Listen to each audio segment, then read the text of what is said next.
آدمی جب کسی چیز میں انویسٹ کرتا ہے، چاہے اپنے وقت کو، چاہے اپنے مال کو، چاہے اپنی صلاحیتوں کو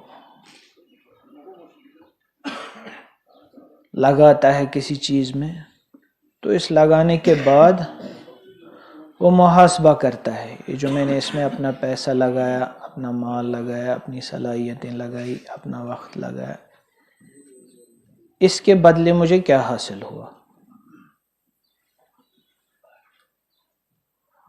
ایسا کیوں کرتا ہے؟ ایسا اس لیے کرتا ہے کہ یہ سمجھتا ہے کہ یہ جو میرا مال ہے، یہ جو میرا وقت ہے، ایک سرمایہ ہے۔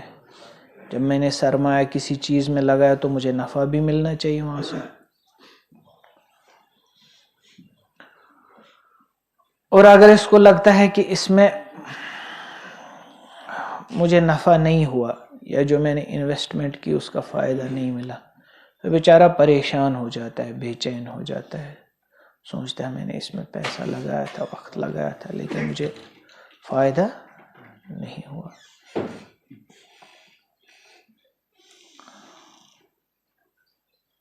اور اگر اس کو نفع محسوس ہوتا ہے، فائدہ محسوس ہوتا ہے، تو خوش ہوتا ہے،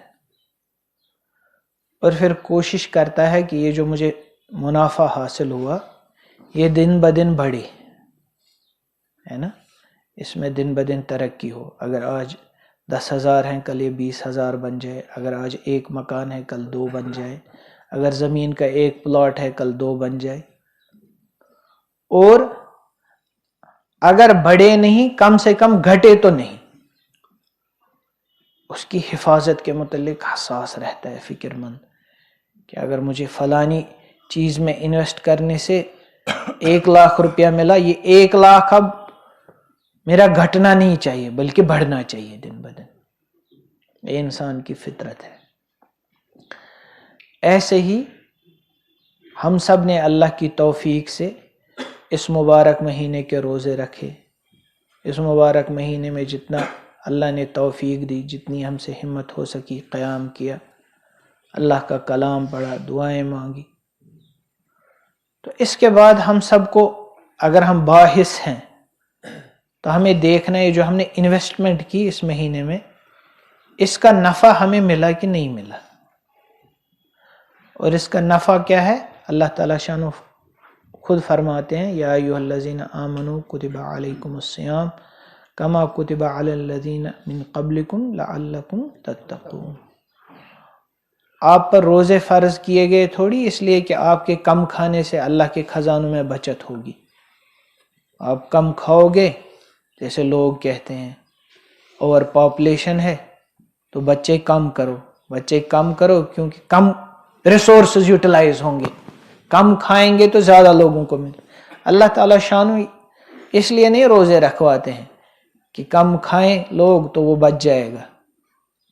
تمہیں صبح سے شام تک فاقہ رکھوایا گیا، رات کو کھڑا رکھا گیا، اس کا مقصد یہ ہے کہ تم میں محتاط زندگی گزارنے کی عادت پیدا ہو جائے۔ محتاط زندگی، تقویٰ کہتے ہیں اللہ کے خوف سے ہر قدم کو سوچ سوچ کر رکھنا۔ وہ حدیث آپ نے سنی ہوگی، ایک صحابی نے اس تقویٰ کی مثال بڑے بہترین انداز میں سمجھائی حضرت عمر کے دور میں، کہ جب ہم کسی جگہ سے گزرتے ہیں جہاں جھاڑ ہو، کانٹے ہوں، تو پھر اس راستے پر ہم کیسے چلتے ہیں؟ بالکل اپنے کپڑوں کو سمیٹ کر کہ کہیں کپڑے کا کوئی حصہ کسی کانٹے میں نہ پھنس جائے۔ تو ایسے ہی ہر قدم کو سوچ کے رکھنا، اسی کو بولتے ہیں تقویٰ۔ اگر اس سے پہلے ہمارا مزاج آزادانہ تھا، غیر محرم عورت آئی پھٹ سے ہم نے دیکھ لیا، اسے بات چیت کی، تو اب یہاں سے جا کر فوراً ہماری نظریں جھک جائیں۔ اگر کوئی برا خیال آیا، پہلے ہم برے خیالوں کی لذت لیتے رہتے تھے، اسی میں گم رہتے تھے، تو اب برا خیال آیا فوراً متنبہ ہو گیا، فوراً اس خیال کو دل سے نکالا، اللہ سے توبہ کی۔ تو اسی کو کہتے ہیں تقویٰ۔ پہلے کوئی کچھ دیتا تھا لے لیتا تھا، یہ وہ گفٹ، یہ اس کی طرف سے تحفہ ہے. اب 1000 بار سوچتا ہے اس میں کہیں رشوت کا شیبہ تو نہیں، اس میں کہیں سود تو نہیں، اس میں کہیں اور کوئی گڑبڑ تو نہیں. لقمہ کھانے سے پہلے سوچتا ہے اس میں کوئی حرام کی ملاوٹ تو نہیں.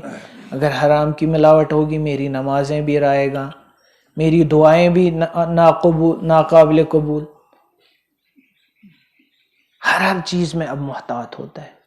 تو یہی ہے رمضان کا پروفٹ، رمضان کا سرمایہ جو رمضان کے بعد بندے کو حاصل ہونا چاہیے. نظروں کی حفاظت، زبان کی حفاظت، آنکھوں کی حفاظت.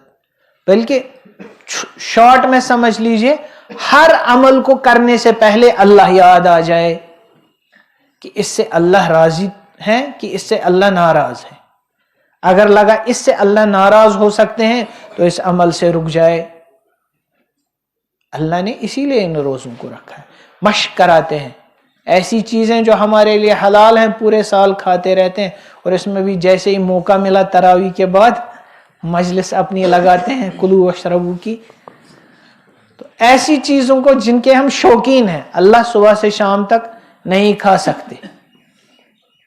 اب میرے اس طاقچے پر ایک سیب رکھا ہے، کل سے میں اس کو دیکھ رہا ہوں. جب کھانے کا موقع ہوتا ہے اس وقت یاد نہیں رہتا، اور جب کھانے کا وقت نکل جاتا ہے پھر وہ سیب شریف سامنے آ جاتا ہے. تو غرض کوئی چیز کھا رہا ہے اس سے پہلے اس میں کہیں اللہ ناراض تو نہیں ہو جائیں گے، اس میں کہیں حرام یا جس میں حرام کی تھوڑی سی بھی ملاوٹ ہو، مشتبہ تو نہیں ہے. تو ہر کام میں، ہر عمل میں جب آپ کو یہ دھیان آنے لگے کہ اس سے اللہ ناراض ہیں کہ اس سے اللہ راضی ہیں، تو سمجھ لیجئے آپ کو رمضان کا سرمایہ حاصل ہو گیا. اور اگر ایسا نہیں ہے تو سمجھ لیجئے رمضان کا اصل مقصد تو حاصل نہیں ہوا، بس ثواب حاصل ہوا. ایک ہوتا ہے کسی عمل کا مقصد اور ایک ہوتا ہے اس عمل پر ثواب، یہ دو چیزیں الگ الگ ہیں. اللہ کا ذکر، سبحان اللہ پڑھا، الحمدللہ پڑھا، اللہ اکبر پڑھا، لا الہ الا اللہ پڑھا، ایک تو ہے اس پر کیا ثواب ملے گا، اور ایک یہ ہے کہ اس سے اللہ یاد آ جائے اور اللہ یاد رہے. تو ایک تو ہے روزے کا ثواب اور ایک ہے روزے کا مقصد. اگر روزوں کے بعد آپ کو ہر قدم پر اللہ کی مرضی اور نامرضی کا خیال آ رہا ہے تو سمجھ لیجئے روزے کا مقصد الحمدللہ حاصل ہو گیا. یہ جو آپ نے محنت کی 1 مہینے یہ رائے گا نہیں گئی. تو اب اگر ایسا نہیں ہے تو ہمیں بے چین ہونا چاہیے نا. اگر اب بھی ہماری نظریں آوارہ ہیں، اب بھی ہماری زبان بے لگام ہے، اب بھی ہمارے کان بے سر و پیر کے سنتے رہتے ہیں، اب بھی ہمارے ہاتھ پیر اور ہمارے خیالات غلط سوچتے ہیں، غلط تصورات لیتے ہیں، غلط لذتیں لیتے ہیں، تو سمجھنا چاہیے جو میں نے انویسٹ کیا 1 مہینے وہ تو کچھ ملا ہی نہیں مجھے. 1 مہینے جو میں نے محنت کی اس کا جو سرمایہ اور پروفٹ جو تھا وہ تو مجھے حاصل ہی نہیں ہوا. تو آدمی کتنا بے چین ہوگا. اگر آپ کسی جگہ ملازمت کریں 1 مہینے، اب 1 مہینے کے بعد آپ کو تنخواہ نہیں ملے تو کتنا احتجاج کریں گے. 1 مہینے تو میں نے کام کیا، مجھے ملنا تو چاہے آپ بیٹھے ہی رہیں، لیکن میں ملازم تو تھا 1 مہینے. تو ایسے ہی سوچنا ہے 1 مہینے اگر میں نے روزے رکھے، روزے کا ثمرہ اگر مجھے حاصل نہیں ہوا، کہاں گڑبڑ ہوئی ہے، کہاں کوتاہی ہوئی ہے. تو اللہ کے حضور جائے گا، آہوزاری کرے گا، روئے گا، گڑ گڑائے گا، کسی نہ کسی طریقے سے اللہ سے کہے گا کہ یا اللہ اس رمضان کا جو ثمرہ ہے کسی نہ کسی درجے میں مجھے بھی عطا کیجیے. تو پہلی بات اور پہلا سبق یہ کہ ہم سب محاسبہ کریں روزے کا ثمرہ ہمیں کتنا حاصل ہوا ہے، ہم میں تقوی کی صفت کتنی پیدا ہوئی ہے۔ اور دوسری بات، اگر خدا نخواستہ محسوس ہوتا ہے کہ ایسا نہیں ہے، ہمیں ہر قدم پر اللہ کی مرضی اور نامرضی کا خیال نہیں آتا، تو پھر اللہ سے رو رو کر گڑ گڑا کر جو یہ لمحے بچے ہیں اللہ کو راضی کر کے کسی نہ کسی طریقے سے یہ سرمایہ لے لے۔ اور وہاں ہمیشہ محنت پر ہی نہیں ملتا، کبھی فضل سے بھی ملتا ہے۔ اللہ کو کسی کا ایک ہی سجدہ پسند آیا تو اسی پر معاملہ حل۔ حدیث پاک میں بہت ساری مثالیں ایسی ہیں۔ ایک فاحشہ زانیہ عورت پوری عمر پروسٹیٹیوشن میں گزاری، ایک کہیں بلی آئی، کہیں کتا آیا، کہیں جانور سمجھ لیجئے، اس کو پیاس کی وجہ سے بھلکتا ہوا دیکھ کر اس پر ترس آیا، اللہ کی مخلوق سمجھ کر کنویں سے اپنا موزہ وہ چمڑے کا نکالا، پانی نکالا، اس کو پلایا، تو اس کا کام بن گیا۔ تو اللہ کے دربار میں کبھی چھوٹے عمل پہ کام بن جاتا ہے، اسی لیے وہاں مایوسی ہے ہی نہیں۔ کوئی سمجھے میرا سارا رمضان ضائع گیا، رمضان کی ایک گھڑی بھی پورے رمضان کو وصول کرنے کے لیے اس کے دربار میں کبھی کافی ہو جاتی ہے، کیونکہ وہاں اعمال جو ہے، اعمال کے پیچھے جو جذبہ ہوتا ہے اس پر نظر ہوتی ہے اللہ جل شانہ کی، ورنہ ہمارے اعمال کی اجتماعی طور پہ کوئی حیثیت ہی نہیں وہاں۔ جو کچھ اللہ عطا کرتے ہیں اپنے فضل سے عطا کرتے ہیں۔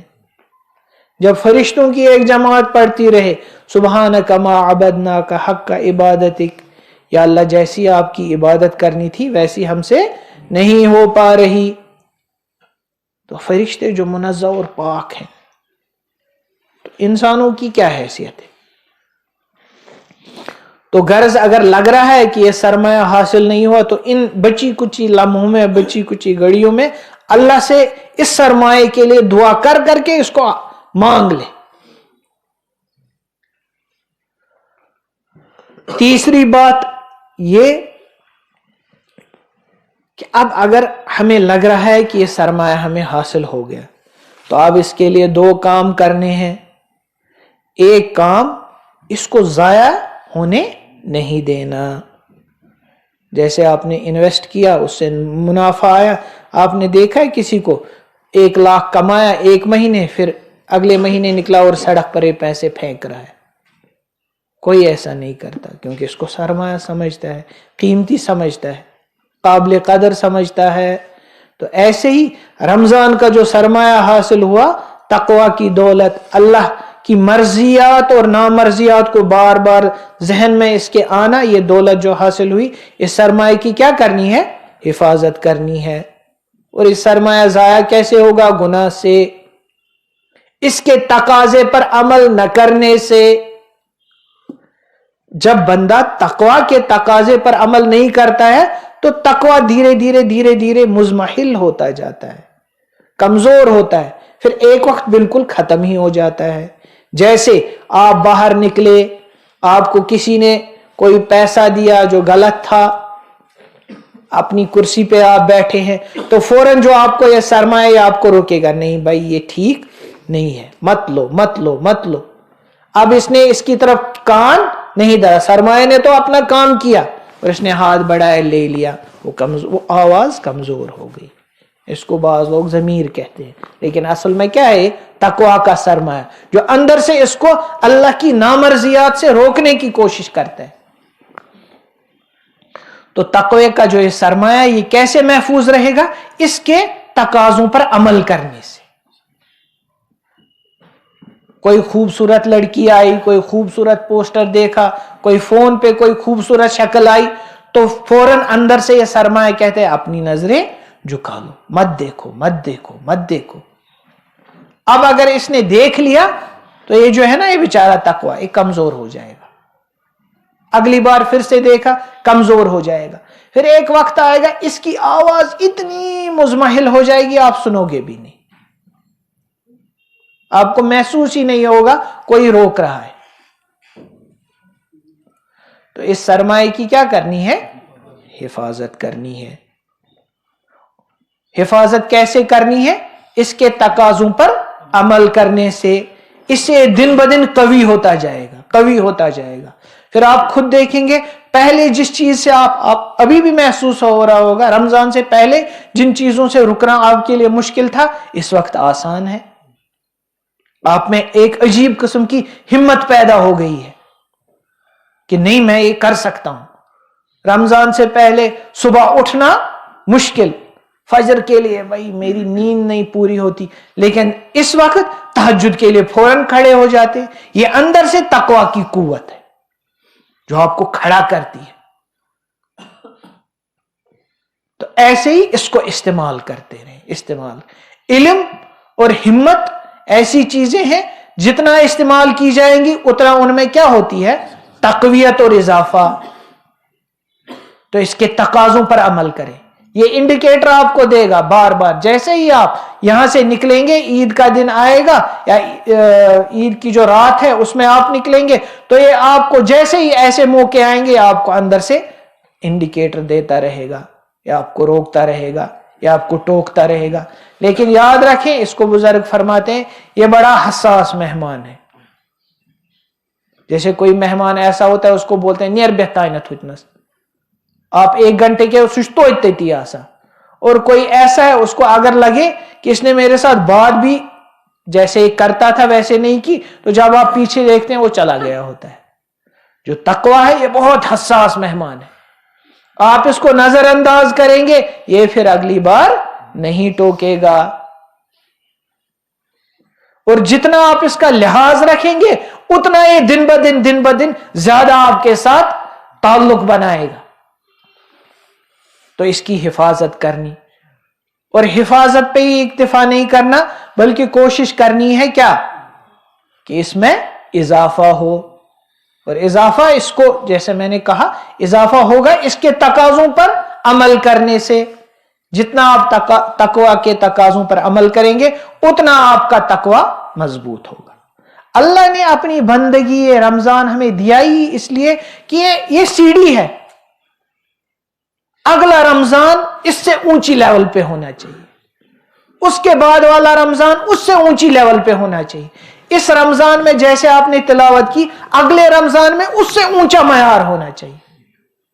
لیکن ہماری حالت کیا ہے؟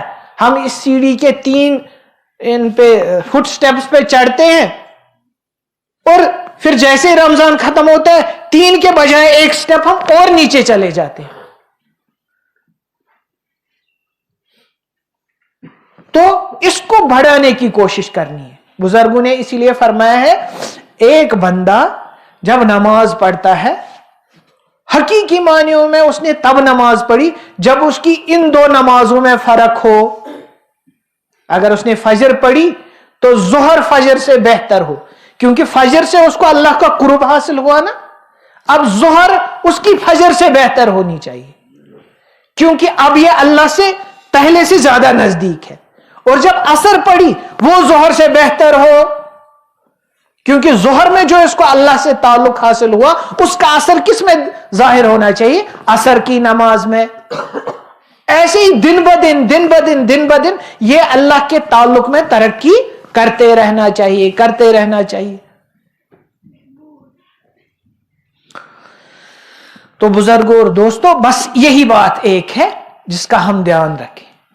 ایک تو محاسبہ اپنا کریں کہ یہ مبارک جو مہینہ ہے اس سے ہمیں تقویٰ کی دولت حاصل ہوئی، تقویٰ کا سرمایہ حاصل ہوا. ثواب خالی مقصد نہیں ہے. اگر خالی ثواب مقصد ہوتا تو اللہ تعالیٰ شان اس مبارک مہینے میں کھانا پینا تھوڑی بند کرتے. اس میں عبادات کرو، تلاوت کرو، نماز، کھاؤ پیو خوب. یہ کھانا پینا، اپنی نفسانی خواہشات کو کچھ وقت کے لیے رکانا اسی لیے ہے کہ اندر سے یہ طاقت پیدا ہو، مشق ہے. تو اگر تقویٰ کی دولت حاصل نہیں ہے تو ان لمحوں میں اللہ کے سامنے جو بچے کچے لمحے گڑ گڑا کر آہوزاری کر کر اللہ سے یہ دولت حاصل کرنی ہے، اللہ سے مانگنی ہے، اور اللہ سے ایسے التجا کرنی ہے کہ اللہ تعالیٰ شانو دینے پر مجبور تو نہیں کہہ سکتے، بے ادبی ہے، اللہ راضی ہو جائے. حالانکہ حدیث پاک میں ہے کہ اللہ تعالیٰ شانہ کو اپنا وہ بندہ پسند ہے جو کسی چیز کے پیچھے ہی پڑ جاتا ہے. ایسے مانگتا ہے اللہ سے کہ اس کے پیچھے ہی پڑ جاتا ہے. مطلب اب جو موقع آیا تو فوراً. اور اللہ تعالیٰ شانہ کو اپنا یہ بندہ اور جو ایسے مانگتا ہے ایسے بندے کا مانگنا پسند ہے, کیونکہ یہ اس میں اپنی اصلی خصلت پہ آتا ہے. احتیاج بندے کی اصلی صفت کیا ہے؟ ہم سوچتے ہیں نا جب ہم کچھ بنے, جب ہمیں کوئی کمال حاصل ہو تب ہمیں کچھ حاصل ہوا, لیکن بندے کی اصل میں یہ صفت ہی نہیں ہے. شیر سوچے جب میں اڑوں تب مجھے کمال حاصل ہوا, یہ تھوڑی شیر کی خصلت کیا ہے؟ دہاڑ اور اس کا روب. اور پرندہ سوچے جب میں دہاڑ مارنے لگوں تب مجھے کمال. یہ تو پرندے کی صفت کیا ہے؟ اڑنا اور پرواز کرنا. ایسے بندے کی اصلی صفت ہے احتیاج. جب کسی کو کچھ نہیں حاصل ہوا لگے تو سمجھنا چاہیے اب مجھے سب کچھ حاصل ہوا. اور کچھ حاصل اور کمال یہ کس کی صفت ہے؟ اللہ جل شانہ کی.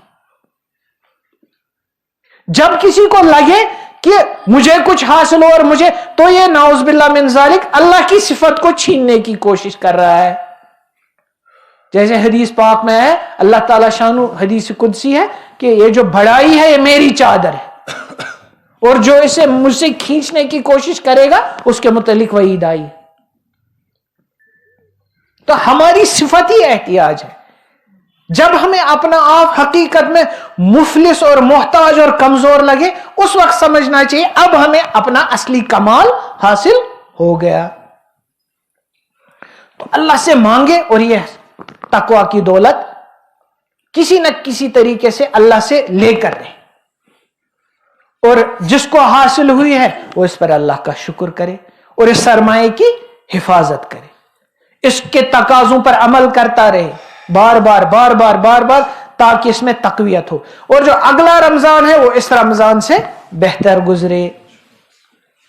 تو انشاءاللہ ان باتوں پر آپ بھی عمل کرنے کی کوشش کریں, میں بھی عمل کرنے کی کوشش کروں گا.